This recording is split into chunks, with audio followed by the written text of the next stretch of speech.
Makahulugan ang Facebook post ng direktor na si Daryl Yap, kaugnay sa kontrobersyal na post ng kapuso aktor na si Aaron Villena. Isiniwalat kasi ni Aaron na nakaranas din siyang ma-exploit ng isang direktor sa showbiz, noong baguhan pa lamang siya. Na-trigger ang aktor na magsalita na rin, nang makita raw niya ang isang post patungkol sa pahayag ng direktor, na matagal nang nangyayari sa showbiz ang pang-aabuso. Isa raw siya sa mga nakaranas na ma-exploit sa kamay ng direktor.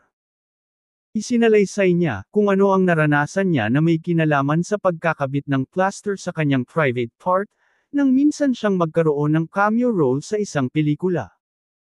Bagamat walang binanggit na pangalan, agad na bumalandra kay Direk Joel Lamangan ang post, dahil sa naging panayam at ulat ng PEP tungkol sa tingin o opinyon niya sa mga nangyayaring isyu ng sexual harassment sa showbiz.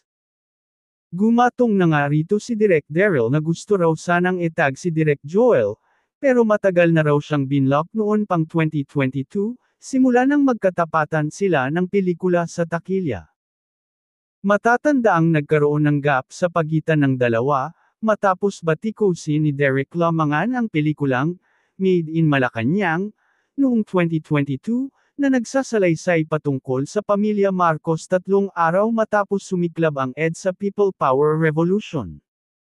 Dahil dito, naglabas ng pelikula si Direk Joel na pinamagatan niyang Oras de Peligro, noong 2023, na nagpapakita naman sa mga ganap noong batas militar, sa administrasyon ni dating Pangulong Marcos Sr.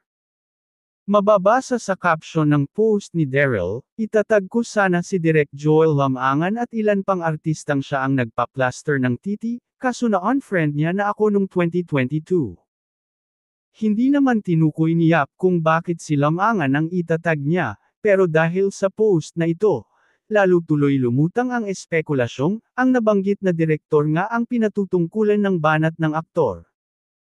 Dagdag pa ni Direk Daryl, ang lalakas mag-imbento at magkabit sa pangalan ko as sexual predator, pero itong mga totoong pangyayari, tahimik. Mga walang pinagkatandaan. Samantala, wala pang reaksyon, tugon, o pahayag si Direk Joel Lamangan patungkol dito. Wala ring pagtutuwid o pahayag na inilalabas si Aaron para linisin ang pangalan ng direktor, na espekulasyon ng mga netizen ay pinatatamaan daw niya.